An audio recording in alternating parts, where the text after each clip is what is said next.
한국이라뇨. 그 모방의 나라에서 대체 뭘 배울 수가 있는데요? 한국의 대기업들은 모두 심한 횡포를 부리고 있다고요. 여기 미국 CNN의 사무실에서 한 여성이 눈물을 흘리며 이야기를 하고 있습니다. 한국으로는 절대 취재를 갈 수 없다며 빌기까지 하는데요. 하지만 이 여성은 결국 한국으로 향하게 되고 그곳에서 어떠한 광경을 보자마자 주저앉아 눈물을 흘리며 한국에 남겠다고 결심까지 하게 됩니다.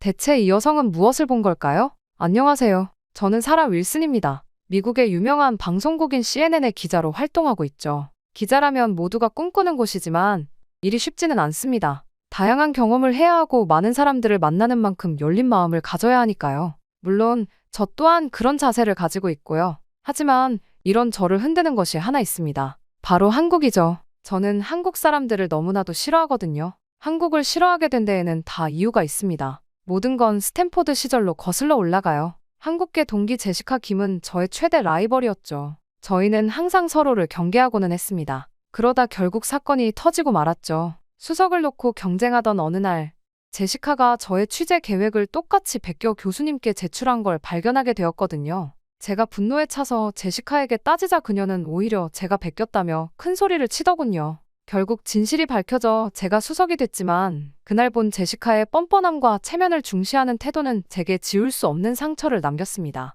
그리고 그날 이후부터 저는 한국인들에 대한 신뢰를 완전히 잃게 되었죠. 그렇게 저는 한국인들을 의도적으로 피해가며 살았어요. 그러다 취업 후 처음으로 중국 CNN 주재원 기자가 되었을 때 베이징에서의 첫 기사가 K-팝의 역습이었던 건 운명의 장난 같았습니다. 현장 취재를 위해 찾은 이른바 한류스타의 콘서트장. 성형으로 획일화된 외모, 기계처럼 맞춘 안무, 실체 없는 컴퓨터 사운드. 그 자리에서 저는 확신했죠.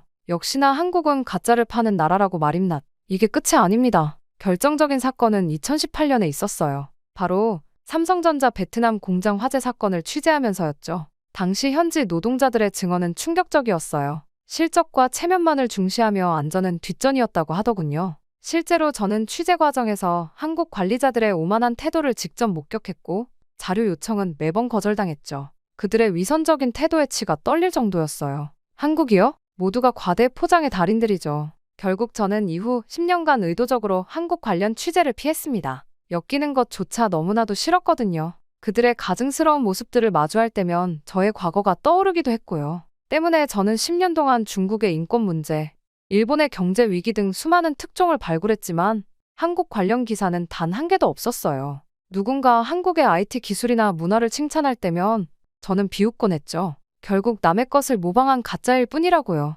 물론 그때는 알지 못했습니다. 곧 제 인생을 뒤집을 만한 사건이 일어날 것이라는 걸 말이죠. 사라, 이번엔 어쩔 수 없어. 12시간 전 편집장실에서 마이크는 평소와 다른 어조로 말을 꺼냈습니다. 알라 기자의 깊이 기대앉아 있던 그의 표정은 심각했어요. 책상 위 모니터에는 대만 해협의 군사 긴장 상황을 전하는 속보가 떠 있었죠. TSMC 취재가 무산됐어. 대만 정부가 외신 취재를 전면 통제하기로 했거든. 순간 불길한 예감이 들었습니다. 6개월간 준비해온 글로벌 반도체 산업 지형도 변화 특집. 이 기획은 제 경력의 정점이 될 터였으니까요. TSMC의 독점 체제가 무너지는 순간을 파헤치는 그런 특종이 될 예정이었어요. 대신에 삼성전자를 취재해줘야겠어. 예상했던 최악의 한마디가 결국 나오고 말았습니다. 곧바로 제 표정이 일그러지는 걸 본 마이크는 손을 들어 제지했어요. 알아, 내가 한국을 싫어한다는 거. 하지만 이건 내 개인적인 감정이 개입될 문제가 아니야. 너는 기자잖아. 마이크는 자리에서 일어나더니 창가로 걸어갔습니다. 지금 전 세계 반도체 지형이 재편되고 있어. TSMC의 독점이 무너지고 미중 기술 패권 다툼은 절정으로 치닫고 있지. 누군가는 이 현장을 기록해야 해. 하지만 마이크, 삼성은 넌 중국과 일본을 모두 경험한 유일한 기자야. 베이징에서 10년, 도쿄에서의 수많은 취재, 반도체 산업의 복잡한 이해관계도 누구보다 잘 알고 있고 아시아 전문가로서 내 평판은 이미 확고해. 마이크가 제 앞에 와서 섰습니다. 그의 시선은 단호했어요. 더 중요한 건 내가 삼성을 불신한다는 거야. 오히려 좋아. 더 날카롭게 파고들 수 있잖아. 그들의 기술력이 정말 TSMC를 넘어섰는지 과대 포장된 허상은 아닌지 저는 속으로 욕설을 삼켰습니다. 마이크의 말은 틀리지 않았어요. 제가 한국을 불신하고 혐오하는 만큼 더 철저하게 파헤칠 수 있을 거라는 계산이었겠죠. 게다가 이번 특집이 성공하면 워싱턴 본사 발령도 기대할 수 있었어요. 제가 그토록 권하던 자리였죠. 사실상 저에게는 선택권이 없는 상태였습니다. 3일이면 충분할 거예요. 저는 마지못해 입을 열었습니다. 마이크의 얼굴에 미소가 번졌어요. 좋아, 비행기 티켓은 내가 준비했어. 그리고 미안하지만 내일 가야 해. 네? 내일이요? 폭설이 예보됐거든. 45cm래. 더 늦으면 공항이 폐쇄될지도 모르니까. 사무실을 나오는 제 발걸음이 무거웠습니다. 분노와 체념, 그리고 야망이 뒤섞인 채 마음 한구석에서 요동쳤어요. 하지만 이미 돌이킬 수 없었죠. 적어도 이 취재로 한국의 실체를 낱낱이 파헤칠 수 있을 거라 생각했으니까요. 그리고 다음날 공항으로 향하면서 저는 일기예보를 다시 확인했습니다. 정말 45cm의 폭설이 예보되어 있었어요. 한숨이 절로 나왔죠. 마침내 비행기 탑승이 시작되고 저는 비행기 안에서 곧바로 노트북을 켰습니다. 제목부터 정했죠. 생각할 필요도 없었으니까요. 과대포장된 신화의 붕괴, 한국 반도체의 실체? 라고 말이죠. 물론 그때 저는 전혀 몰랐습니다. 이 한국 여정이 저를 어떻게 바꿔놓을지 말이죠. 활주로가 보이기 시작하자 저도 모르게 입꼬리가 올라갔습니다. 45cm의 폭설이라 사실 이보다 더 좋은 소재가 있을까요? CNN 특파원으로서 10년간 꿈꿔왔던 바로 그 순간이었죠. 아시아의 맹점을 파헤치는 특종 기사, 그것도 한국의 민낯을 드러내는 결정타가 될 터였어요. 반도체가 아니어도 충분히 혼란스러운 상황에서의 한국 사람들의 이기심과 무질서함을 보여줄 수 있는 기회였죠. 현재 인천국제공항의 기온은 영하 3도, 시간당 3cm의 눈이 내리고 있습니다. 기장의 안내 방송이 흘러나왔어요. 창밖으로는 하얀 눈보라가 휘몰아치고 있었죠. 착륙을 시도하는 비행기가 크게 흔들렸고 승객들 사이에서 작은 비명이 터져 나왔습니다. 저는 은근히 기대에 부풀었어요. 이런 상황에서 한국이 보여줄 건 분명 허둥대는 모습일 테니까요. 완벽해. 이 장면으로 시작하면 되겠어. 하지만 비행기가 활주로에 착륙한 순간부터 모든 게 제 예상을 뒤엎고 말았습니다. 완벽한 제설 작업, 일사불란한 승객 안내, 실시간으로 업데이트되는 재난 정보. 제가 쓰려던 기사와는 정반대의 현실이 눈앞에 펼쳐졌습니다. 이건 말도 안 돼. 게다가 입국장에서 저는 혼란스러움을 감추지 못했어요. 베이징에서 경험했던 폭설 때와는 전혀 달랐죠. 도쿄의 정교한 시스템과도 달랐고요. 이건 뭔가 다른 거였어요. 현재 공항철도는 정상 운행 중입니다. 다만 폭설로 인해 배차 간격이 5분에서 7분으로 조정되었음을 알려드립니다. 영어, 중국어, 일본어로 이어지는 안내방송. 전광판에 실시간으로 업데이트되는 교통 상황. 머릿속이 점점 혼란스러워졌습니다. 스탠포드 시절부터 쌓아온 제 확신이 조금씩 흔들리는 것 같았어요. 공항철도에 올라 서울 도심으로 향할 때도 마찬가지였습니다. 모두가 무질서할 것이라는 제 예상과는 달리 열차 안은 마치 도서관처럼 조용했어요. 승객들은 각자의 스마트폰으로 실시간 교통 정보를 확인하고 있었죠. 누군가 기침을 하자 주변 승객들이 자연스럽게 마스크를 쓰는 모습에서는 성숙한 시민의식이 느껴졌어요. 다음 역에서 환승하시는 분들은 왼쪽 출구를 이용해 주시기 바랍니다. 현재 환승 통로에서 제설 작업이 진행 중이므로 우측 출구는 임시 폐쇄되어 있습니다. 깔끔한 안내방송이 흘러나왔어요. 승객들은 마치 약속이라도 한 듯 질서정연하게 움직였습니다. 통제되지 않은 자율적인 질서. 이건 분명 제가 알던 한국의 모습이 아니었죠. 가슴 한켠이 불편해지기 시작했어요. 아니야, 분명 이례적인 상황일 거야. 그래, 그냥 운이 좋은 걸 거야. 저는 스스로를 다독이며 다시 노트북을 켰습니다. 하지만 손가락이 키보드 위에서 멈칫했어요. 옆자리에 한국인 승객이 자연스럽게 건넨 말 때문이었죠. 혹시 서울역에서 내리세요? 지금 1호선이 지연되고 있어서 4호선으로 우회하시는 게 좋을 것 같아요. 순간 온몸이 굳었습니다. 이런 친절은 제 편견 속에 없던 거였어요. 그의 표정에는 어떤 거만함도 과시하려는 의도도 없었죠. 순수한 배려였습니다. 베이징에서는 상상도 할 수 없는 모습이었어요. 도쿄의 정중한 친절과도 달랐고요. 그렇게 혼란스러운 상태로 서울역에 도착했을 때 제 노트북 화면에는 여전히 아시아의 무능한 재난 대처 라는 제목이 깜박이고 있었습니다. 하지만 그 아래로는 한 줄도 쓰여 있지 않았어요. 쓸 수가 없었죠. 제가 보고 있는 현실과 너무나 달랐으니까요. 이게 도대체 어떻게 된 일이지? 역사 밖으로 나가자 거센 눈보라가 몰아쳤습니다. 45cm의 폭설은 분명 심각한 재난이었어요. 하지만 제가 목격한 건 재난이 아닌 질서였고 혼돈이 아닌 시스템이었죠. 머릿속이 점점 더 복잡해졌습니다. 호텔로 향하는 택시 안에서 저는 깊은 혼란에 빠졌어요. 10년간 품어온 한국에 대한 확신이 단 몇 시간 만에 흔들리고 있었거든요. 취재는 이제 겨우 시작인데 제 편견부터 무너지고 있었죠. 창밖으로는 여전히 눈이 쏟아지고 있었어요. 그 하얀 눈발 속에서 제 마음속 단단했던 편견도 조금씩 녹아내리기 시작했는지도 모르겠습니다. 그리고 그 자리에는 낯선 감정이 자리 잡기 시작했죠.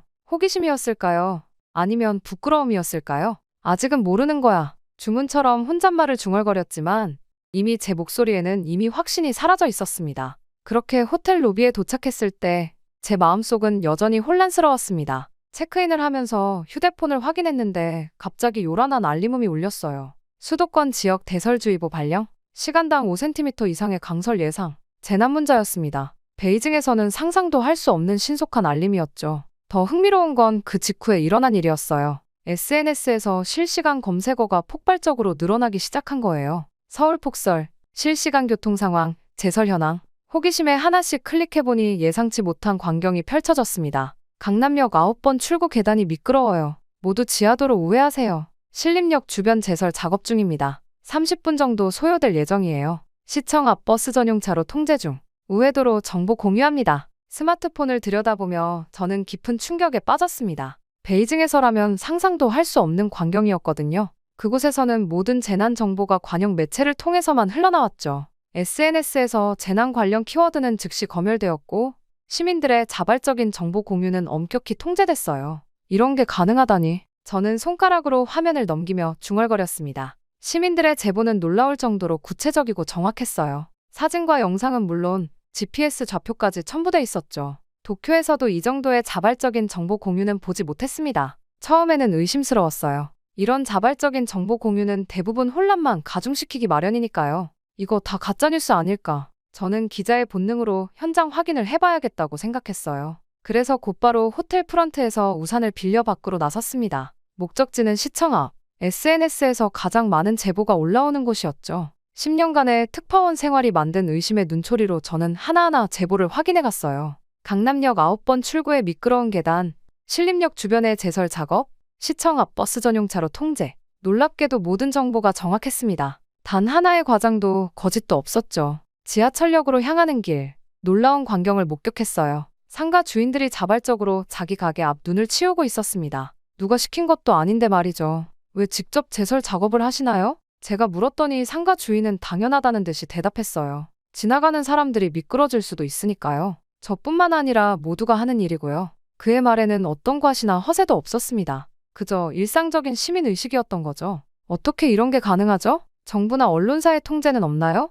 제 질문에 상가 주인이 의아한 표정을 지었어요. 왜 통제가 필요하죠? 우리 모두의 안전을 위한 건데. 그의 대답은 단순했지만 그 속에 담긴 의미는 깊었습니다. 베이징에서는 상상도 할 수 없는 대답이었죠. 지하철역에 도착하자 또 다른 발견이 있었어요. 역사 입구에서 한 시민이 스마트폰으로 무언가를 찍고 있었습니다. SNS 제보자 중 한 명이었죠. 실시간으로 상황을 공유하시나 봐요. 네, 퇴근길 시민들이 피해보지 않았으면 해서요. 아, 방금 영무원님이 공지했는데 4번 출구 에스컬레이터가 멈췄대요. 이것도 빨리 알려야겠네요. 그의 SNS를 보니 팔로워는 많지가 않았어요. 그런데도 이렇게 열심히 정보를 공유하고 있었죠. 왜일까요? 제가 궁금해하자 그는 웃으며 대답했습니다. 제 정보가 누군가에게는 꼭 필요할 수 있잖아요. 저도 다른 분들의 제보 덕분에 출근길에 많은 도움을 받았고요. 시청역에 도착해보니 SNS의 제보들이 거짓이 아니었다는 걸 알 수 있었어요. 제설 작업이 정확히 게시된 위치에서 진행되고 있었고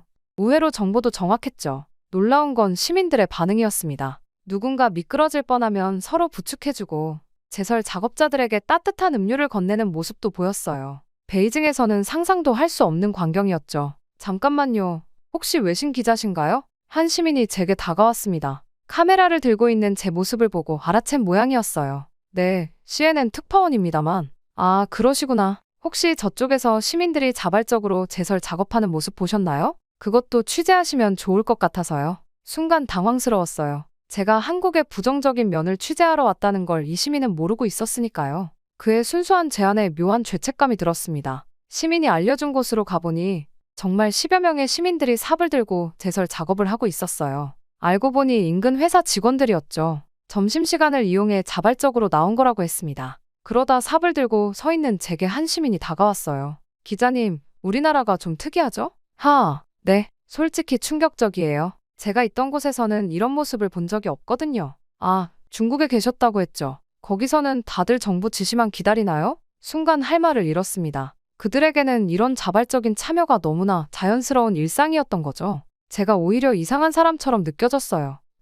저도 같이 가도 될까요? 저도 모르게 제 입에서 나온 말이었어요. CNN 특파원이, 그것도 한국의 부정적인 면을 파헤치러 온 기자가 시민들과 함께 제설 작업에 참여하겠다고 자원하다니. 사실 상상도 하지 못한 일이었죠. 하지만 그 순간만큼은 그게 자연스럽게 느껴졌습니다. 당연하죠. 감사합니다. 그렇게 저는 그 순간부터 취재 대상이 아닌 참여자가 되었어요. 그렇게 SNS로 현장 상황을 공유하고 시민들과 함께 제설 작업을 하면서 저는 깨달았습니다. 이게 바로 진짜 뉴스구나라고 말이죠. 통제 없이도 질서가 유지되고 강요 없이도 시민의식이 발현되는 모습들이 말입니다. 이후 호텔로 돌아오는 길에 저는 휴대폰 속 타임라인을 다시 훑어봤습니다. 실시간으로 업데이트되는 현장 상황, 서로를 걱정하는 따뜻한 댓글들, 그리고 제가 올린 게시물에 달린 수많은 감사 인사들. 베이징에서라면 즉시 삭제되었을 정보들, 도쿄에서라면 공식 채널만을 기다렸을 시민들과 서울은 달랐어요. 통제 없이도 질서가 유지되고 검열 없이도 정확한 정보가 공유되는 곳. 이곳에서 저는 진정한 시민의식이 무엇인지를 배우고 있었습니다. 순간 제 노트북 속 제목이 떠올랐어요. 이제는 그 제목이 얼마나 오만했는지 알 것 같았습니다. 제 편견이 얼마나 깊었는지도요. 그날 저녁 호텔로 돌아오는 길에 휴대폰을 보니 제가 올린 현장 상황 게시물에 댓글이 달려 있었어요. CNN 기자님도 함께 해주셔서 감사합니다. 서울에서 좋은 추억 만드세요. 뜨거운 것이 눈가에 맺혔습니다. 이건 단순한 취재가 아니었어요. 제 마음속 얼어붙었던 편견이 녹아내리는 순간이었죠. 그러다 제 인생을 뒤집을 만한 사건이 일어나고 말았습니다. 호텔방으로 돌아와 침대에 앉았을 때였어요. 눈가를 닦으며 마음을 가다듬으려는 찰나 휴대폰에 또다시 알림이 울렸어요. 이번에는 재난 문자가 아닌 방송국의 전화였죠. 혹시 사라 윌슨 기자님 맞으신가요? 재난방송센터입니다. 오늘 현장에서 찍으신 영상을 보고 연락드렸어요. 그때까지만 해도 저는 몰랐습니다. 제가 SNS에 올린 영상이 그토록 큰 파장을 일으킬 줄은요. CNN 특파원이 직접 제설 작업에 참여하는 모습이 화제가 된 모양이었어요. 혹시 저희 재난방송센터를 견학해 보시겠어요? 한국의 재난방송 시스템을 소개해드리고 싶습니다. 순간 망설였습니다. 원래 취재 목적은 삼성전자였으니까요. 하지만 지난 24시간 동안 경험한 모든 것이 저를 다른 방향으로 이끌고 있었어요. 언제 방문하면 될까요? 다음 날 아침 재난방송센터에 도착했을 때 저는 또 한 번 충격을 받았습니다. 뉴스룸이라기보다는 마치 우주선의 관제센터 같았거든요. 이건 저희의 통합 재난 정보 시스템입니다. 센터장이 자부심 가득한 목소리로 설명을 시작했어요. 벽면 가득한 대형 스크린에는 전국의 재난 상황이 실시간으로 표시되고 있었습니다. 특이한 점은 이 정보들의 상당수가 시민들로부터 온다는 거예요. 시민들이요? 네. 저희가 개발한 AI 시스템이 SNS와 시민 제보를 실시간으로 분석해서 신뢰도를 평가하고 분류합니다. 어제 기자님께서도 경험하셨겠지만 우리 시민들의 정보가 얼마나 정확한지 아시죠? AI가 어떻게 정보의 신뢰도를 평가하나요? 제 질문에 센터장은 모니터 하나를 가리켰습니다. 여기 실시간으로 들어오는 제보를 보시죠. AI는 먼저 이미지나 영상의 메타데이터를 분석해요. 촬영 시간, 위치 정보는 기본이고 유사 이미지 검색으로 과거 사진이 아닌지도 확인하죠. 더 중요한 건 제보자의 신뢰도예요. 과거 제보 이력, 다른 시민들의 확인 반응 같은 데이터를 종합해서 점수화합니다. 화면에는 복잡한 알고리즘이 실시간으로 작동하고 있었어요. 이 모든 과정이 삼성전자의 최신 AI 반도체 위에서 돌아가고 있었죠. 재난방송 시스템 외에도 삼성전자의 반도체는 도시 전체에서 활용되고 있어요. 센터장이 다른 모니터를 가리켰습니다. 서울 전역의 실시간 상황이 3D 맵으로 표시되어 있었어요. 저기 보이는 빨간 점들이 전부 IoT 센서예요. 도로의 결빙 상태부터 교통 흐름까지 실시간으로 감지하죠. 이 센서들은 초저전력 반도체를 사용해서 배터리 교체 없이 5년은 작동한다고 해요.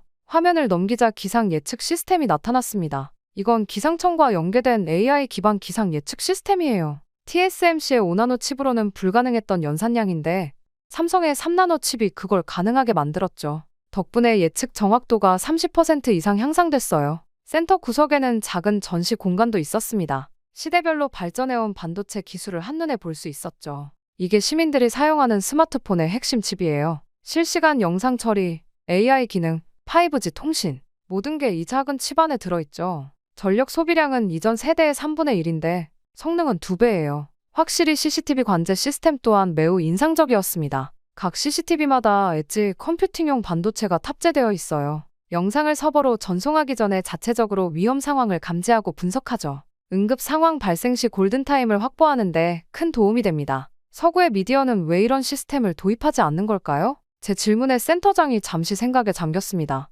기술의 문제가 아니라 시스템과 문화의 차이라고 봐요. 서구의 저널리즘은 전문가의 권위를 중시하죠. 시민들의 참여는 오히려 방해 요소로 여기는 경향이 있고요. 하지만 현대 사회에서는 더 이상 그런 방식이 통하지 않아요. 재난 상황에서는 더더욱요. 그럼 한국의 방식이 더 효과적이라고 보시나요? 네, 특히 세 가지 측면에서요. 첫째, 정보의 실시간성이에요. 아무리 많은 기자를 투입해도 시민들만큼 빠르게 현장 상황을 전달할 순 없죠. 둘째, 정보의 신뢰성이에요. AI가 분석하고 시민들이 서로 검증하는 과정에서 오히려 더 정확한 정보가 걸러져 나와요. 마지막으로 시민들의 적극적인 참여가 재난 대응을 더 효과적으로 만들어요. 단순한 정보 전달을 넘어서 실제 문제 해결로 이어지니까요. 이후 점심시간 구내식당에서 센터장과 이야기를 나누면서 더 많은 것을 알게 됐어요. 그들이 개발한 시스템은 이미 여러 나라에서 벤치마킹을 하고 있었죠. 특히 시민 참여형 모델은 많은 관심을 받고 있었습니다. 사실 처음에는 저희도 걱정했어요. 시민들의 자발적인 참여가 과연 효과가 있을까? 하지만 결과는 놀라웠죠. 시민들은 우리의 예상을 뛰어넘었어요. 식사를 마치고 다시 센터를 둘러보면서 저는 제 노트북을 꺼냈습니다. 이제는 써야 할 기사가 분명해졌거든요. 단순한 반도체 경쟁이 아닌 그것이 만들어내는 새로운 가능성에 대한 이야기. 기술과 시민의식이 만나 탄생한 새로운 저널리즘의 형태에 대한 이야기. 혹시 시스템을 직접 체험해보고 싶으신가요? 센터장의 제안에 저는 망설임 없이 고개를 끄덕였어요. 관제실의 한자리에 앉아 모니터를 보니 실시간으로 올라오는 시민들의 제보가 보였습니다. 그중에는 어제 제가 만났던 시민들의 게시물도 있었죠. 이건 정말 대단하네요. 기술은 단순한 도구가 아니에요. 시민들의 참여, 의지와 만날 때 비로소 생명력을 얻는 거죠. 저는 그의 말에 깊이 공감했습니다. CNN의 뉴스룸에서는 볼 수 없었던 광경이었으니까요. 거기서는 모든 게 통제되고 검열되고 일방향적이었죠. 하지만 여기서는 달랐어요. 정보가 자유롭게 흐르고 시민들이 자발적으로 참여하며 기술이 그것을 더욱 효율적으로 만들어주고 있었습니다. 우리는 이것을 디지털 민주주의라고 부릅니다. 김 센터장의 말이 제 가슴에 깊이 박혔어요. 디지털 민주주의, 기술과 시민의식의 완벽한 조화를 표현하는 말이었죠. 센터를 나오면서 저는 휴대폰으로 CNN 뉴스룸의 사진을 다시 한번 보았습니다. 최첨단 장비들로 가득한 그곳이 이제는 왠지 구시대적으로 느껴졌어요. 거기에는 뭔가가 부족했거든요. 바로 시민들의 목소리였죠. 택시를 기다리며 하늘을 올려다보니 어제의 폭설이 거짓말처럼 멈춰 있었습니다. 하지만 제 마음속에는 더 큰 변화가 일어나고 있었어요. 저널리즘의 본질에 대한 새로운 깨달음, 그리고 이 모든 것을 가능하게 한 기술의 진정한 가치에 대한 이해. 마이크, 당신이 틀렸어요. 휴대폰을 꺼내 편집장에게 메시지를 보냈습니다. 이건 단순한 반도체 이야기가 아니에요. 이건 미래 이야기예요. 메시지를 보내고 택시에 오르려는 순간 또다시 휴대폰이 울렸습니다. 이번에는 SNS 알림이었어요. 제가 팔로우하던 서울시청 공식 계정의 긴급 공지였죠. 오후 6시경 기온 급강하 예상, 잔설 결빙 위험, 시민 여러분의 협조가 필요합니다. 공지를 보자마자 저는 곧바로 택시 기사님께 목적지를 바꿔 말씀드렸어요. 재난방송센터에서 본 것들을 직접 현장에서 확인하고 싶었거든요. CNN 특파원으로서가 아닌 한 사람의 시민으로서요. 그리고 강남역에 도착했을 때 역시나 놀라운 광경이 펼쳐졌습니다. 수십 명의 시민들이 삽을 들고 제설 작업을 하고 있었어요. 더 놀라운 건 그들 사이에서 본 낯익은 로고들이었죠. 저기 삼성전자 직원분들인가요? 파란 조끼를 입은 한 직원이 고개를 돌렸습니다. 네, 본사에서 근무하고 있어요. 점심시간에 SNS로 제설 인력이 필요하다는 소식을 보고 동료들과 함께 나왔죠. 그의 옆에는 현대자동차, SK텔레콤 등 다른 대기업 직원들도 있었어요. 제가 그동안 비판했던 기업들의 직원들이 자발적으로 현장에 나온 것이었죠.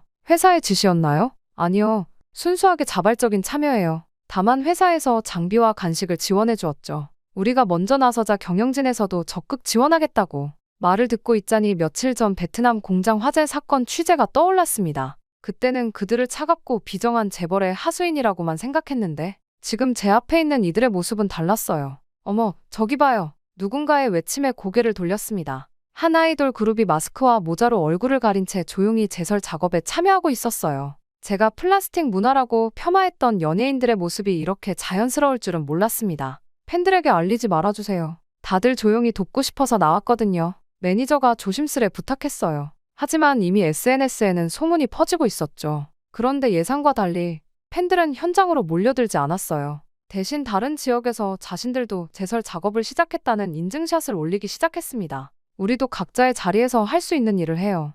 우리 동네는 우리가 책임져요. 제설 봉사 릴레이 시작합시다. 그러면서 SNS의 분위기는 순식간에 바뀌었어요. 평소 수동적인 팬이라고만 생각했던 젊은이들이 자발적인 제설 봉사 네트워크를 만들어낸 거죠. 저희도 참여해도 될까요? 그때 귀여운 목소리가 들려왔어요. 고개를 돌리니 교복을 입은 여고생들이 서 있었죠. 하지만 삽이 없잖아요. 괜찮아요. 저희는 염화나트륨을 뿌리는 일을 하면 되죠. 이미 친구들이 가지고 오고 있어요. 그들의 말처럼 곧 다른 학생들이 모래주머니를 들고 나타났습니다. 누가 시키지도 않았는데 서로 역할을 나눠가며 체계적으로 일하기 시작했어요. 어떻게 이런 생각을 했나요? 제가 묻자 한 학생이 웃으며 대답했습니다. SNS로 소식 듣고 친구들이랑 얘기했어요. 우리도 뭔가 할 수 있을 것 같았거든요. 어른들만 도와주란 법 있나요? 순간 목이 메었어요. 제가 얼마나 피상적으로 한국의 젊은이들을 판단했는지 깨달았거든요. 그들의 문화가 단순한 유행이 아닌 적극적인 사회 참여로 이어지고 있었다는 사실을.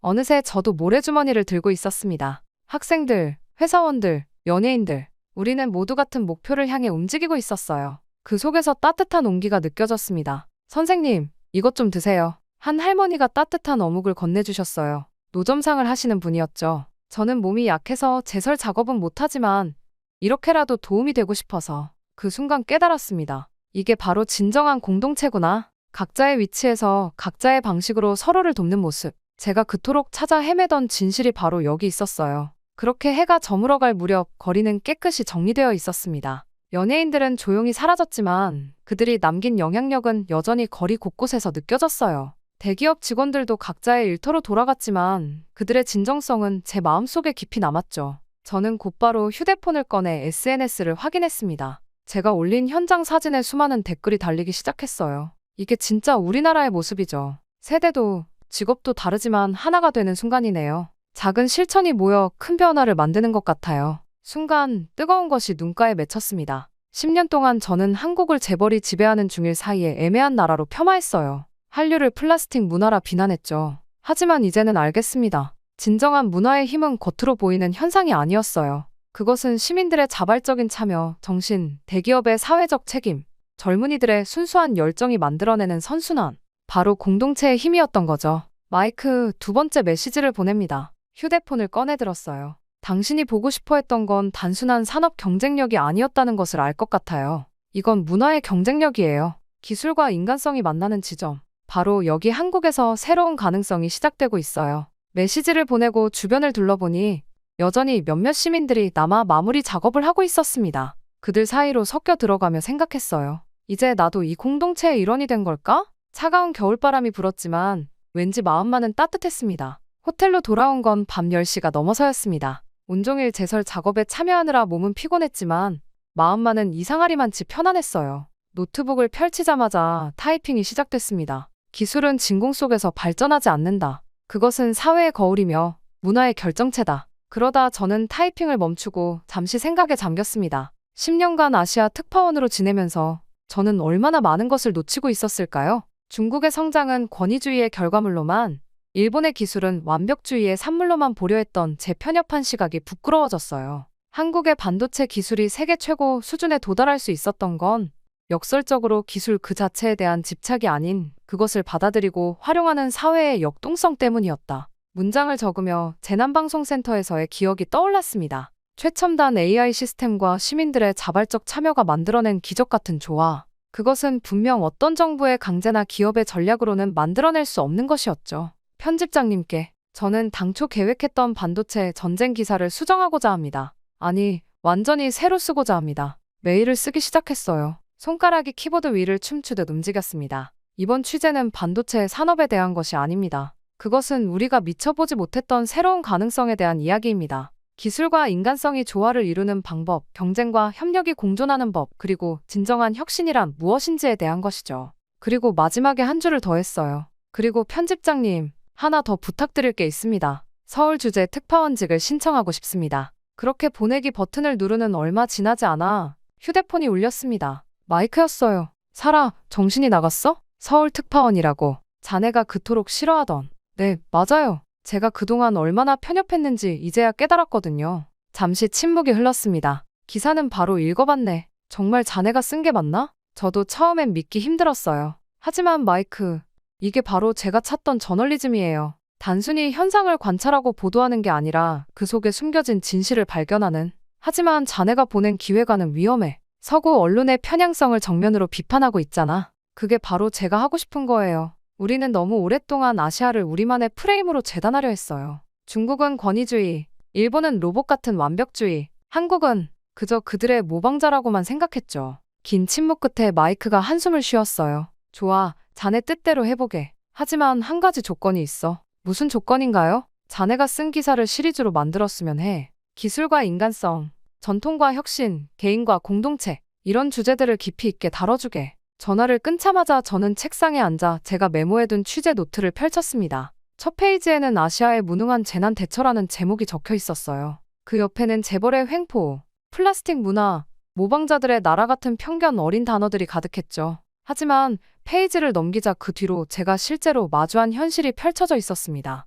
폭설 속에서도 질서정연했던 공항, 서로를 배려하던 시민들의 모습, 첨단 기술과 인간미가 공존하는 재난방송 시스템, 그리고 오늘 세대와 계층을 뛰어넘어 하나가 된 공동체의 모습까지. 그동안 내가 얼마나 교만했던 걸까? 중얼거리며 창밖을 바라보았어요. 눈은 여전히 내리고 있었지만 이제는 그 풍경이 아름답게 보였습니다. 처음 도착했을 때의 저와 지금의 제가 이토록 다르다는 게 신기할 정도였어요. 그리고 저는 노트북을 다시 열었습니다. 이번에는 새로운 문서를 시작했어요. 폭설이 녹인 편견, 서울에서 배운 3가지 교훈, 키보드를 두드리기 시작했습니다. 첫째, 진정한 기술의 힘은 그것을 사용하는 사람들의 마음가짐에서 나온다. 한국의 반도체 기술이 세계 최고가 될 수 있었던 것은 그것을 인간다움과 조화시키는 방법을 알고 있었기 때문이다. 둘째, 우리가 발전이라고 믿어온 서구의 방식만이 정답은 아니다. 때로는 질서 속의 자율이, 통제 속의 자유가, 경쟁 속의 협력이 더 나은 해답을 제시할 수 있다.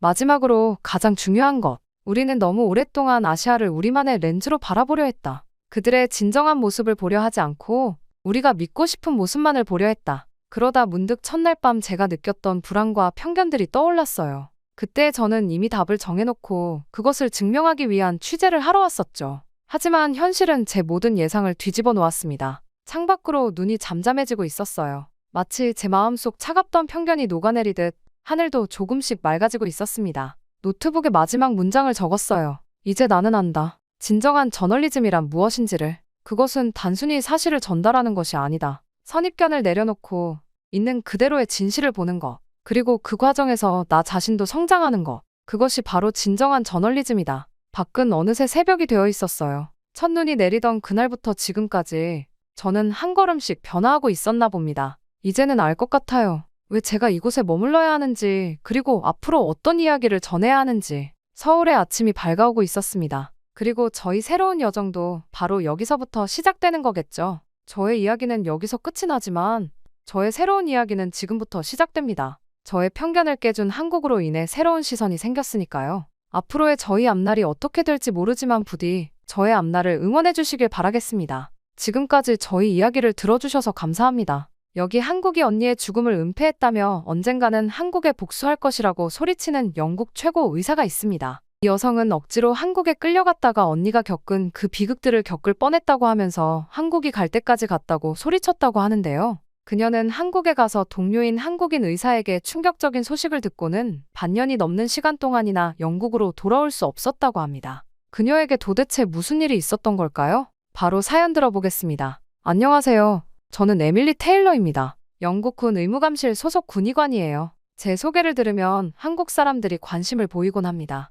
6년 전 한국에서 순직한 사라 테일러 소령의 동생이니까요. 한국에서 일어난 의문의 사고로 언니를 잃은 후 저는 한국이라면 그와 관련된 모든 것을 거부했어요. 그때까지만 해도 누가 알았을까요? 제가 6년 만에 다시 한국을 찾아가게 될 줄을? 그것도 북한 군인들의 이야기를 쫓아서요. 도대체 무슨 일이 있었길래? 하고 궁금해하시는 분들이 많아요. 한국이 제 인생의 전환점이 되었다는 말을 하면 다들 엄청 놀리시죠. 이쯤 되면 제가 어떤 일을 겪은 건지 궁금하실 것 같네요. 그럼 제 이야기를 들려드릴게요. 사건의 시작은 그날로부터 시작되었습니다. 저는 차갑게 내리는 런던의 비를 바라보며 창가에 앉아 있었죠. 군 의무감실의 서류들이 책상 위에 가지런히 정리되어 있었지만 저는 한 장도 손대지 못한 채 멍하니 창밖만 바라보고 있었습니다. 오늘 아침에 받은 파견 명령서 때문이었어요. 테일러 소령, 한국행 파견 명령입니다. 그때 제 상관의 목소리가 아직도 귓가에 맴돌았습니다. 한국. 그 이름을 들을 때마다 가슴 한켠이 무너져 내리는 것 같아요. 저는 6년 전 그 비극을 떠올렸습니다. 순간 눈시울이 붉어졌죠. 그날 제 언니 사라를 잃었으니까요. 아니, 그들이 제 언니를 앗아갔다고 해야 할까요?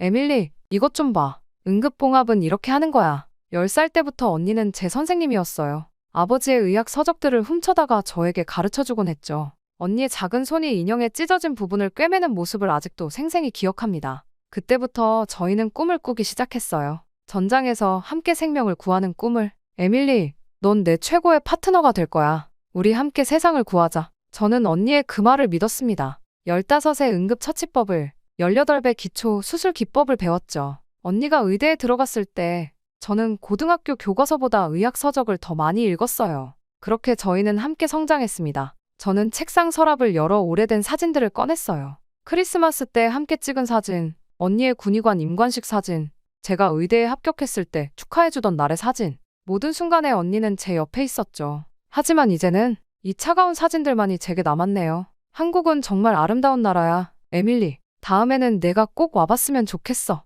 그때 언니가 한 말이 떠올랐습니다. 아름다운 나라라고. 제 눈에는 그저 잔인한 나라일 뿐이었어요. 황해바다에서 언니를 구조하는데 왜 그렇게 시간이 걸렸는지, 왜 잘못된 위치 정보를 전달했는지, 그들의 무능함이 제 언니의 목숨을 앗아갔는데 어떻게 그곳을 아름답다고 할 수 있나요? 2018년 8월 15일, 그날의 일기예보는 맑음이었어요. 하지만 제 인생에서 가장 어두운 날이 될 줄은 아무도 몰랐죠. 지금도 그날만 생각하면 숨이 막힐 것 같아요. 당시 저는 런던 킹스 칼리지 병원 응급실에서 근무하고 있었습니다. 테일러 선생님, 응급실 당직 교대하셔야죠. 그때 동료의 말이 채 끝나기도 전에 제 휴대폰이 울렸어요. 발신자 표시는 MOD였습니다. 영국 국방부. 가슴이 덜컥 내려앉았죠. 국방부에서 직접 거는 전화는 대부분 나쁜 소식이니까요. 에밀리 테일러 씨께 전달드립니다. 사라 테일러 소령이 황해 인근 연합훈련 중 실종되었습니다. 그 순간 주변의 모든 소리가 사라졌어요. 응급실의 분주한 발걸음 소리도, 환자들의 신음소리도 들리지 않았죠. 그저 내 심장이 터질 듯이 뛰는 소리만 들렸습니다. 현재 한국 해군과 영국 해군이 합동 수색 작업을. 더 이상 말을 들을 수가 없었어요. 바로 공항으로 달려갔죠. 다행히 군 관계자가 준비해둔 긴급 항공편이 있었습니다. 12시간의 비행 동안 저는 악몽 같은 현실을 받아들일 수 없었어요. 수색 지역을 넓히고 있습니다만 위치 신호가 잘못 파악된 것 같습니다. 통신 장비의 오작동이. 제가 한국에 도착해서 들은 건 변명뿐이었어요. 제대로 된 설명 하나 없이 그들은 계속해서 책임을 회피했죠. 48시간이 지나고 72시간이 지나고 결국 일주일 후 그들은 수색 종료를 선언했습니다. 미안합니다, 테일러 씨. 이제는 미안하다고요? 그걸로 끝인가요? 제 언니는 그들의 무능함 때문에, 잘못된 위치 정보 때문에, 늦은 구조 때문에 차가운 바다에서 홀로 돌아가셨는데 그저 미안하다는 말 한마디로 끝내겠다고요? 지금도 그날의 기록들을 하나하나 되짚어보면 이해할 수 없는 게 너무 많아요. 왜 처음부터 구조 신호의 위치를 제대로 파악하지 못했는지, 왜 수색 범위 설정이 그토록 잘못되었는지, 모든 게 의문투성이었죠. 언니가 마지막으로 보낸 구조 신호는 정확했어요. 제가 확인했다고요. 그런데 왜 엉뚱한 곳을 수색한 거죠?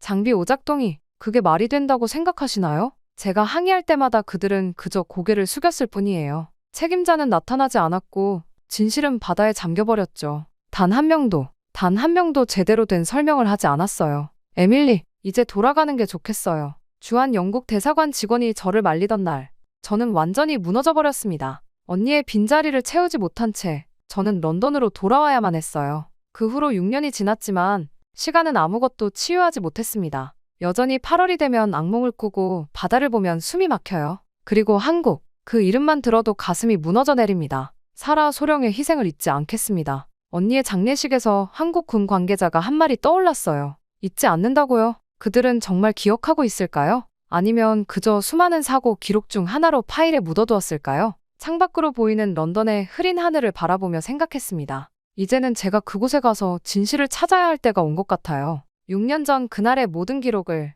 모든 진실을, 모든 거짓말을 제 손으로 직접 파헤쳐야만 해요. 그래서 한국을 가겠다고 결심했습니다. 언니, 이번에는 내가 끝까지 갈게. 그날 정말 무슨 일이 있었는지 반드시 밝혀내고 말 거야. 그렇게 한국행 비행기를 타고 인천공항에 내리는 순간 숨이 턱 막혔어요. 6년 만이었죠. 공항의 모습은 많이 달라져 있었어요.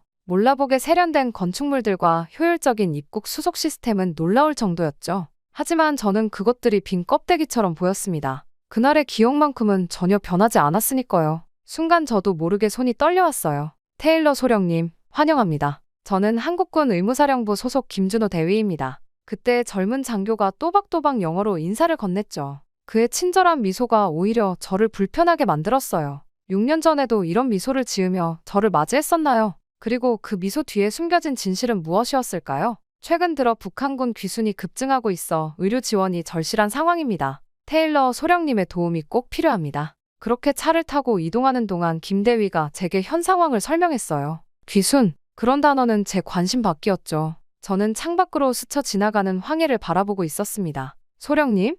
네, 죄송해요. 계속 말씀해주세요. 김 대위의 말로는 최근 몇 달간 북한에서 넘어온 군인들의 수가 급증했다고 해요. 대부분 우크라이나 전선에 파병됐다가 탈출한 이들이라고 하네요. 그들의 건강 상태가 심각하다고 했습니다. 의료 기록이 전무한 상태라 진료가 쉽지 않습니다. 영국군의 선진 의료 시스템이 필요해요. 순간 김 대위의 말을 듣고 있자니 문득 이상한 생각이 들었어요. 왜 하필 저였을까요? 영국에는 수많은 군의관들이 있는데 하필 이곳에서 언니를 잃은 저를 다시 부른 이유가 뭘까요?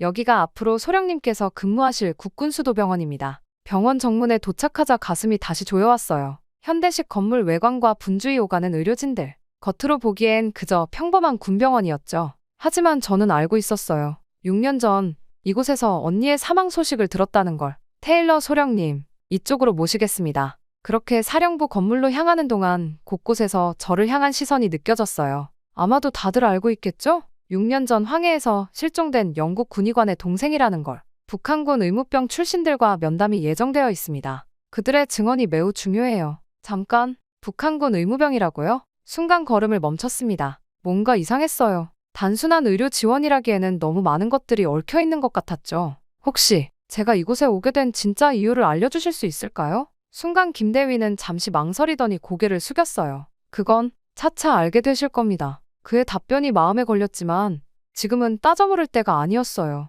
일단은 주어진 임무에 집중해야 했죠. 하지만 한 가지는 확실했어요. 이번 파견은 단순한 의료 지원 그 이상의 무언가가 있다는 거. 사무실에 도착해서 책상에 앉으며 깊은 한숨을 내쉬었습니다. 창 너머로 보이는 하늘은 6년 전처럼 맑았어요. 그때처럼 평화로워 보이는 이 하늘 아래서 과연 어떤 진실이 저를 기다리고 있는 걸까요? 그렇게 한국에서의 일상이 시작되었습니다. 저는 의무 기록을 검토하는 것으로 하루를 시작했어요. 북한군 출신 환자들의 상태는 생각보다 심각했죠. 영양실조는 기본이고 제대로 된 치료를 받지 못해 악화된 상처들. 우크라이나 전선에서 그들이 겪었을 고통이 고스란히 전해져 왔습니다. 다음 환자 들어오세요. 그때 문이 열리고 마른 체격의 남자가 들어왔어요. 다른 환자들과 달리 그의 눈빛은 날카로웠죠. 뭔가 의료진을 보는 듯한 전문가적인 시선이었어요. 강우진입니다. 북한군 의무병이었습니다. 그때 그의 한국어를 김 대위가 통역해 주었어요. 하지만 제가 놀란 건 그의 다음 말 때문이었죠. 테일러 소령님,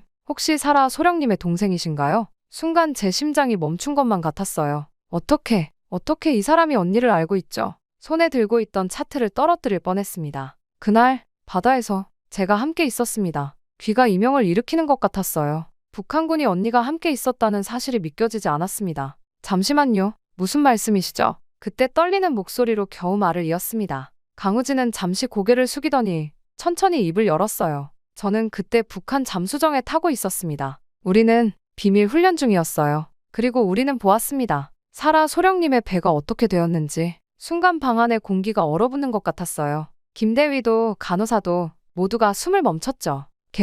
계속 말씀해주세요. 그렇게 시작된 강우진의 이야기는 충격적이었어요. 그날 황해에서는 북한군의 비밀 훈련이 진행되고 있었다고 해요. 그들은 언니의 배를 발견했고 도움을 줄 수도 있었대요. 하지만 우리는 돕지 못했습니다. 아니, 돕는 것이 허용되지 않았어요. 그게 우리의 규율이었으니까요. 그의 목소리에서 후회와 죄책감이 묻어났어요. 그는 의무병이었지만 생명을 구하지 못했죠. 그리고 그 죄책감이 그를 이곳까지 오게 만들었다고 해요. 사라 소령님은 끝까지 다른 이들을 걱정하고 계셨습니다. 마지막 순간까지도. 순간 강우진의 눈에서 눈물이 흘러내렸어요. 그는 계속해서 그날의 이야기를 들려주었죠. 어떻게 언니가 마지막까지 의연했는지, 어떻게 그들에게 손을 흔들며 미소 지었는지. 그래서 저는 더 이상 견딜 수 없었습니다. 우크라이나로 파병된 후 저는 탈출을 결심했어요. 그리고 사라 소령님의 동생을 꼭 만나야겠다고 생각했죠. 그때 진료실은 깊은 침묵에 잠겼어요. 저는 책상을 붙잡고 겨우 서 있었죠.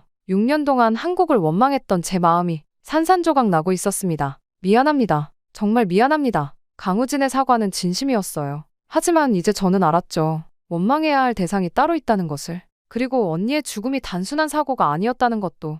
강우진 씨, 더 자세히 말씀해 주실 수 있나요? 그날 정확히 무슨 일이 있었는지. 제 질문에 그는 천천히 고개를 끄덕였어요. 이제야 진짜 진실을 알 수 있을 것 같았습니다. 알겠습니다. 모든 것을 말씀드리겠습니다. 진료실 문을 잠그고 우리는 이야기를 시작했어요. 김대위는 통역을 하면서도 놀란 표정을 감추지 못했죠. 아마도 그도 이런 진실은 처음 듣는 것 같았어요. 그날은 특별 훈련이 있던 날이었습니다. 강우진의 이야기는 제가 알고 있던 모든 것을 뒤집어 놓았어요. 북한군은 그날 황해에서 특수부대 잠수 훈련을 진행하고 있었대요. 그리고 그들은 처음부터 언니의 배를 지켜보고 있었다는 거예요. 우리 상관들은 영국 군함의 동향을 면밀히 주시하라고 했습니다. 특히 의료선에 관심이 많았어요. 의료선이요? 왜죠? 강우진은 잠시 망설이더니 입을 열었어요. 그들은 서방 국가들의 의료 기술을 탐내고 있었습니다. 특히 최신 군용 의료 장비에 대해서. 순간 머리가 멍해졌어요. 설마 그날의 사고가.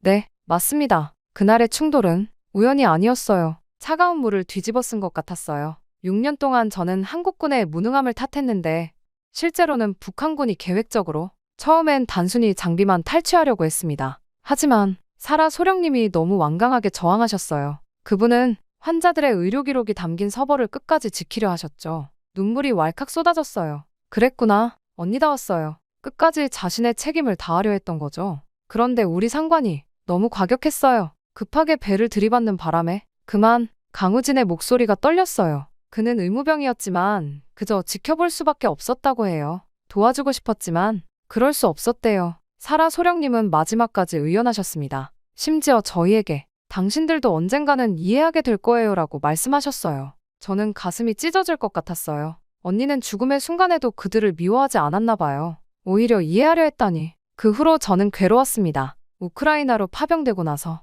더욱 그랬죠. 거기서 저는 보았어요. 우리처럼 의료품도 없이 전선으로 내몰리는 군인들을, 죽어가는 동료들을. 강우진의 이야기는 계속되었어요. 우크라이나 전선의 북한군들은 최소한의 의료 지원도 없이 싸움터로 내몰렸대요. 부상자들은 제대로 된 치료도 받지 못한 채 방치되었고. 그래서 저는 결심했습니다. 탈출하기로. 그리고 사라 소령님의 죽음에 대한 진실을 밝히기로. 이제야 모든 게 이해가 되었어요. 왜 언니의 구조 신호가 제대로 전달되지 않았는지, 왜 수색이 엉뚱한 곳에서 이루어졌는지. 북한군이 모든 통신을 방해하고 있었던 거예요. 테일러 소령님, 더 있습니다. 강우진이 조심스럽게 말을 이었어요. 그의 표정이 더욱 진지해졌죠. 지금 우크라이나에는 수많은 북한 의료진들이 있습니다. 그들도 저처럼 도망치고 싶어 합니다. 하지만 방법을 모르죠. 그들에게는 도움이 필요합니다. 순간 언니의 마지막 말이 떠올랐어요. 너도 언젠가는 이해하게 될 거야. 이제 저는 언니가 무슨 말을 하고 싶었는지 알 것 같았어요.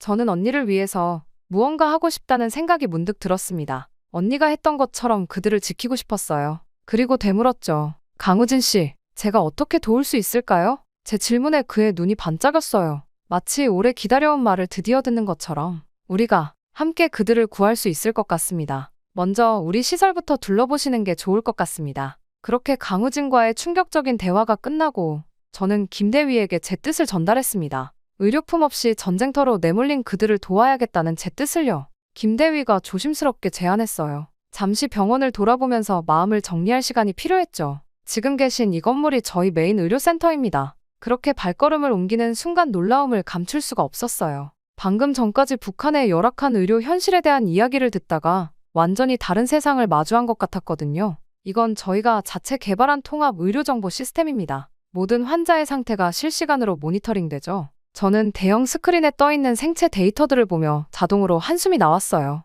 믿기지 않네요. 이런 시스템이라면 우리가 해볼 수 있을지도 모르겠어요. 무슨 말씀이신가요? 강우진 씨가 말한 그 의료진들. 만약 이들이 이곳에서 새로운 시작을 할 수 있다면. 김대위의 표정이 진지해졌어요. 그도 이미 알고 있었던 걸까요? 사실 국군수도병원은 이미 몇몇 탈북 의료진들의 재교육을 진행하고 있습니다. 정말 놀라웠습니다. 제가 편견에 사로잡혀 있는 동안 이곳에서는 이미 그런 일들이 진행되고 있었다니. 이쪽은 저희 스마트 수술센터예요. 그때 수술실 유리창 너머로 최신형 로봇 수술 시스템이 보였어요. 영국에서는 아직 시범 도입 단계인 장비였는데 이미 실전 운용 중이라니. 죄송해요. 제가 많이 오만했던 것 같아요. 한국의 의료 수준을 너무 낮게 봤네요. 괜찮습니다. 대신 이제는 함께 힘을 모아볼 수 있지 않을까요? 김대위의 제안에 고개를 끄덕였어요. 맞아요. 이제는 서로를 의심하고 원망할 때가 아니었죠. 우리가 가진 이 모든 시스템과 기술, 그들에게 새로운 희망이 될 수 있을 거예요. 사무실로 돌아와 강우진과 마주 앉았습니다. 이제는 구체적인 계획을 세워야 할 때였어요. 우선 우크라이나에 있는 5명의 의료진, 그들과 어떻게 연락할 수 있을까요? 국제의료지원단을 통하면 가능할 것 같습니다. 특히 외과 전문의 박민호 선생은 지금 가장 위급한 상황이에요. 저는 메모를 시작했어요. 한 명, 그들을 구출할 방법을 찾아야 했죠. 김대위님, 혹시 국제의료지원단과 연락할 방법이 있을까요? 네, 유엔 산하 의료지원단과 협력 채널이 있습니다. 공식적으로는 의료품 지원 명목으로. 그렇게 김대위님과 저는 대화를 이어갔고 계획이 구체화되어 갔어요. 마치 퍼즐 조각이 하나씩 맞춰지는 것 같았죠. 다음날 이른 아침, 강우진이 제게 찾아와 어떤 쪽지 한 장을 내밀었습니다. 이건 박민호 선생의 마지막 메시지입니다. 그때 강우진이 건넨 종이에는 떨리는 글씨로 쓰여진 내용이 있었어요. 우크라이나 동부 전선에서 온 편지였죠. 오늘도 3명을 잃었다. 모두 20대 초반이었다. 지혈대 하나만 있었어도, 기본적인 항생제만 있었어도 살릴 수 있었을 텐데, 여기선 붕대도 부족해서 군복을 찢어 응급처치를 한다. 이게 정말 21세기의 의료인가? 가슴이 무너져 내리는 것 같았어요. 대부분의 북한군 의무병들은 기초적인 의료품도 없이 전선에 배치됩니다. 심지어 마취제 없이 수술을 해야 하는 경우도. 강우진의 목소리가 떨렸어요. 그도 그런 상황을 직접 겪었겠죠. 실제 상황은 더 끔찍합니다. 부상자가 발생하면 후송 자체가 불가능한 경우가 많아요. 그저 현장에서 동료들이 죽어가는 모습을 지켜볼 수밖에 없죠. 김대위가 노트북을 펼쳤어요. 화면에는 우크라이나 전선의 위성사진이 떴습니다. 이 지역에만 약 50명의 북한 의료진이 배치되어 있는 것으로 파악됩니다. 대부분 강제 파견이에요. 강제로요? 네. 대부분 정치적 성분이 좋지 않다는 이유로 선발됐죠. 전선에서 충성을 증명하라는 명목으로 책상 위에 놓인 자료들을 하나씩 넘겨보았어요. 사진 속에는 완전히 지쳐 보이는 의료진들의 모습이 담겨 있었죠. 너무나 젊은 얼굴들이었어요. 이분들은 의대를 나온 전문의들인가요? 네. 평양의대 수석 졸업생도 있고 함흥의대에서 소아과를 전공한 분들도 있어요. 하지만 여기서는 그저 총알바지로 취급될 뿐입니다. 순간 머리가 울렸어요. 언니가 그토록 지키려 했던 USB 속 자료가 떠올랐죠. 그녀는 이미 이런 상황을 알고 있었던 거예요. 여기 보세요. 강우진이 지도를 가리켰어요. 이 지역에서만 지난달에 15명의 의료진이 사망했습니다. 전투가 아닌 기본적인 보호 장비도 없이 전염병 환자들을 치료하다가 말을 잇지 못하는 그의 눈에 눈물이 고였어요. 아마도 동료들이었겠죠. 더 이상은 이렇게 보낼 수 없어요. 그들도 의사입니다. 생명을 살리기 위해 공부한 의사라고요. 저도 모르게 책상을 꽉 쥐었어요. 이런 비극을 어떻게 그냥 둘 수 있을까요? 여기 있는 첨단 장비들, 충분한 의료품들, 우리가 가진 이 모든 것들이 그들에겐 그저 꿈일 뿐이에요. 김대위의 말에 고개를 끄덕였습니다. 맞아요. 이제는 행동해야 할 때예요. 함께 계획을 더 구체화해봐요. 어떻게 하면 그들을 안전하게 데려올 수 있을까? 창밖은 이미 어두워져 있었지만 우리의 논의는 계속되었어요. 한 명이라도 더 구하기 위해 우리는 밤을 새워가며 계획을 세웠습니다. 언니, 이제야 알 것 같아요. 왜 그렇게 필사적이었는지. 그들을 반드시 구해내겠습니다. 병원 회의실에 모인 사람들의 표정이 무거웠어요. 강우진이 전해준 우크라이나의 북한 의료진들. 그들을 도울 수 있는 방법을 찾기 위해 머리를 맞댔죠. 쉽지 않은 일이에요. 김대위의 말에 모두가 고개를 끄덕였습니다. 하지만 불가능한 것만은 아니었어요. 국제협력과의 이영주 과장이 제시한 방법들 중에는 희망적인 것들이 있었거든요. WHO와 유엔 산하 의료지원 프로그램들, 국제의료지원단과의 협력을 할 수 있을 것 같았습니다. 하나하나 검토해가다 보니 조금씩 가능성이 보이기 시작했어요. 북한 의료진들에게 안전하게 구호물품과 의료물품을 나눠줄 수 있는 길이 조금씩 보이기 시작했죠. 북한 의료진들에게 손을 내밀 수 있는 방법. 우리는 그날 밤 늦게까지 그 희망을 찾아 이야기를 나눴습니다. 창밖의 별들을 바라보며 생각했어요. 언니, 우리가 찾은 이 작은 가능성이 그들에게 희망이 될 수 있겠지? 제가 천천히 하지만 포기하지 않고 해내볼게. 이게 정말 가능했던 일이라니. 시간이 흐르며 제 다짐은 현실이 되어가고 있었습니다. 정말로 국제협력을 통해 북한군에게 도움의 손길이 닿기 시작했거든요. 김대위가 건넨 현장 보고서를 읽으며 저는 감탄이 절로 나왔어요. 우크라이나에 파견된 한국 군의관들의 활동 내용이었죠. 처음에는 그저 적십자 표시만 보고 도움을 요청했대요. 북한군 부상자들이. 그때 강우진이 설명을 이어갔어요. 전투 중 부상당한 북한군 병사들이 한국의료지원단의 야전 병원을 찾아왔다고 했습니다. 당장 치료가 필요한 상황이었지만 자신들의 의무병에게서는 제대로 된 치료를 받을 수 없었대요. 우리 의료진들이 그들을 거절할 리 없었죠. 현장 사진들을 하나씩 넘겨보았어요. 한국 군의관들이 북한군 부상자들을 치료하는 모습, 국적을 초월한 의술의 현장이었죠. 이 사진 보세요. 이분이 이성준 중령님이에요. 복부 관통상을 입은 북한군 병사의 긴급 수술을 집도하고 계시네요. 최신 의료장비와 숙련된 의술로 무장한 한국 의료진들. 그들의 헌신적인 노력 덕분에 수많은 생명을 구할 수 있었다고 해요. 처음에는 경계했대요. 적군한테 치료받는다는 게 믿기지 않았던 거죠. 하지만 시간이 지날수록 보고서에 따르면 소문이 퍼지기 시작했다고 해요. 한국 의료진들에게 가면 살 수 있다는, 그들은 적과 아군을 가리지 않는다는. 여기 보세요. 북한군 의무병들도 우리 의료진들에게 배우기 시작했어요. 기본적인 응급처치법부터 최신 의료기술까지. 그 사진 속에는 한국 군의관들이 북한 의무병들에게 의료 교육을 하는 모습도 있었어요. 그들의 눈빛이 달라져 있었죠. 두려움 대신 존경과 감사가 담겨 있었어요. 이제는 매일 밤 몰래 찾아온대요.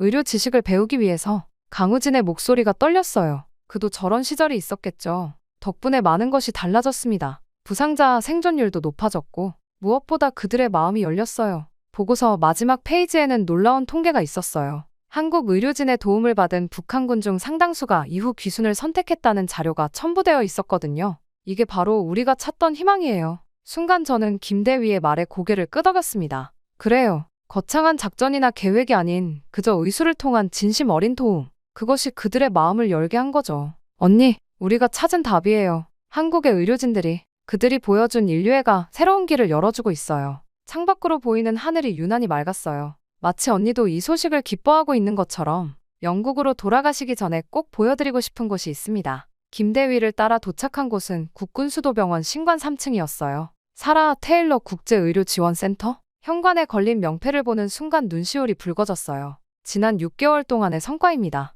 그렇게 안으로 들어서자 수십 명의 의료진들이 바쁘게 움직이고 있었어요. 그들 중에는 낯익은 얼굴들도 보였죠. 우크라이나에서 만났던 북한 출신 의료진들이었어요. 이곳에서 현재 15명의 북한 출신 의료진들이 재교육을 받고 있습니다. 그리고 곧 10명이 더 합류할 예정이에요. 처음 이곳에 왔을 때 제 모습이 떠올랐어요. 한국을 향한 분노와 원망으로 가득 찼었는데 지금은 모든 게 달라졌네요. 테일러 소령님, 그때 강우진이 다가왔어요. 그는 이제 이곳의 교육 담당 부장이 되어 있었죠. 덕분에 많은 것이 변했습니다. 우리가 새로운 삶을 시작할 수 있게 되었어요. 그의 말에 고개를 저었어요. 아니에요. 이 모든 건 한국 의료진들의 헌신 덕분이에요. 제가 오히려 배웠죠. 진정한 의술이 무엇인지, 인류애가 무엇인지. 창밖으로 보이는 서울의 전경이 눈부셨어요. 6개월 전 이곳에 다시 오겠다는 결심을 했을 때는 몰랐죠. 제가 이렇게 많이 변화할 거라는 것을. 그렇게 제가 영국으로 돌아가야 할 시간이 되었습니다. 여기 올 때까지만 해도 반년이라는 시간이 이렇게 빠르게 흘러버릴 거라곤 상상치 못했는데 말이죠.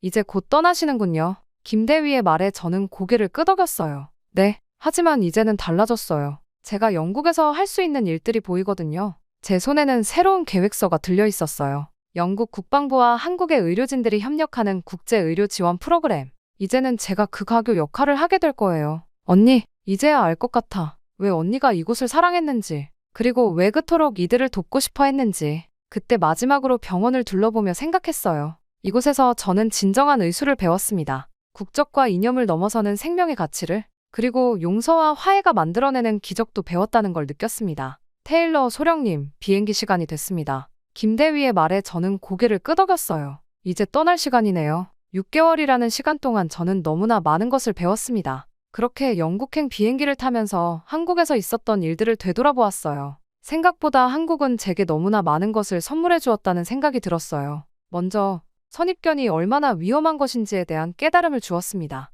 한국에서 여러 경험을 하면서 한국의 의료 시스템을 무시했던 제가 부끄러웠어요. 그들은 이미 세계 최고 수준의 의술을 가지고 있었고 그것을 인류애적 목적으로 사용하고 있었으니까요. 또 진정한 의술이란 무엇인지 알게 되었어요. 그저 병을 고치는 게 아니라 마음까지 치유하는 것. 한국 의료진들이 보여준 헌신과 사랑은 국경도 이념도 뛰어넘는 것이었죠. 특히 국군수도병원의 의료 정보화 시스템과 응급 의료 체계는 영국으로 돌아가서도 적용해 볼 만한 가치가 있다고 생각합니다. 또한 국제 협력을 통한 의료 지원 시스템의 운영 방식도 매우 인상적이었습니다. 한국의 군 의료진들이 보여준 전문성과 헌신은 제 편견을 완전히 바꾸어 놓았습니다. 그들의 신속하고 정확한 의료 지원은 많은 생명을 구했고, 이는 의료인으로서 크게 배울 점이었습니다. 그리고 용서의 힘을 배웠어요. 제가 그토록 원망했던 이곳에서 오히려 희망을 발견하다니. 편견과 증오를 내려놓았을 때 비로소 보이는 것들이 있다는 걸 이제는 알게 되었습니다. 이제 나도 언니처럼 넓은 시야를 가지게 된 것 같아. 마지막으로 병원을 바라보며 중얼거렸어요. 언니는 이미 알고 있었던 거겠죠. 의술에는 국경이 없다는 것을. 그리고 그것이 평화를 향한 첫걸음이 될 수 있다는 것도. 다음에 올 때는 언니를 보러 올게. 이제 저는 이곳에서의 경험을 바탕으로 영국과 한국의 의료 협력 관계를 더욱 발전시키는 데 기여하고자 합니다. 한국에서 배운 의료 시스템과 기술들은 분명 영국 의료 체계 발전에도 도움이 될 것입니다. 한국이 아니었다면 언니의 죽음에 대한 진실도 새롭게 생긴 의사로서의 꿈도 꾸지 않았을 테니까요. 이야기를 하다 보니 여기까지 오게 되었네요. 제 이야기는 여기까지입니다. 끝까지 귀중한 시간을 내어 들어주신 모든 분들께 감사드립니다. 행복하세요.